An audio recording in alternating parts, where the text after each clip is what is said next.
as I mentioned on Tuesday's show and Wednesday's show and Thursday's show, and now here I mention it on Friday's program.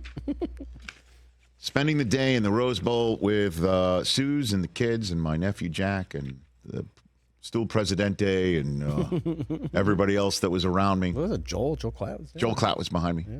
Yeah. Truly one of the greatest days of my life.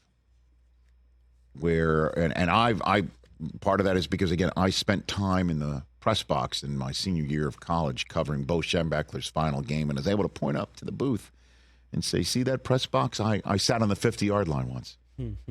My next guest will be able to take his family to the national television booth in the Rose Bowl for the rest of his days and point to a plaque and say, see that plaque? That's in honor of us, our family. They named the national booth at the Rose Bowl. I'm getting goosebumps about it. So cool. After this man, because he has called almost, I guess a dozen plus Rose Bowl games, 15 to be exact, I think. I shouldn't give these numbers out without asking the man himself. After he called the Rose Bowl on Monday, he's calling the national championship again with Chris Fowler. He's also one of the voices of Thursday Night Football. Kirk Herbstreit back here on the Rich Eisen Show. How you doing, Kirk? I'm good, man. How are you? How did it feel to go into the Rose Bowl booth and see your family's name on the wall? How was that? It was pretty surreal. I mean, they last year I think was the first time that I actually saw it, and yeah, it was. I mean, I like you. I grew up watching the Rose Bowl.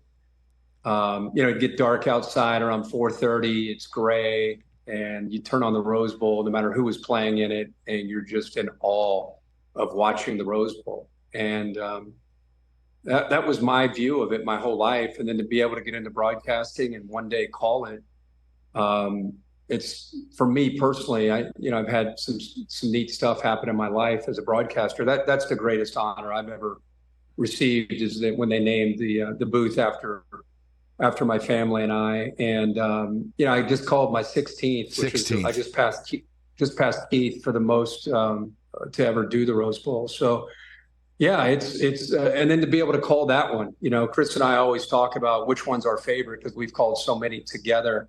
Man, that was right up there with one of my favorite games maybe I've ever called, just because the two teams, the back and forth, the momentum swings, what both were trying to accomplish. Michigan, with everything that they've been through, especially guys like Blake Corum and J.J. McCarthy and some of the veterans that have been on that team.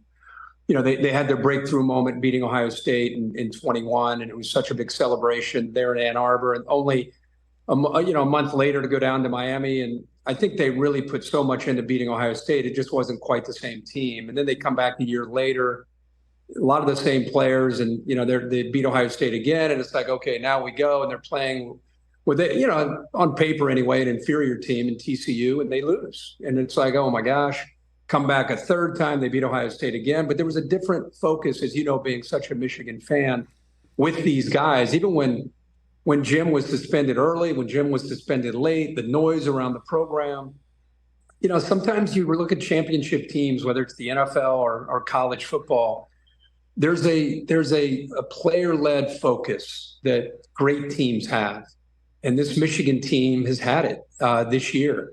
And I think it has not only to do with the successes and the great plays that they make and the talent that they have. I really think a lot of it has to do with the failures that they've been through and some of the heartache that they've dealt with collectively. And I think it got these guys laser focused.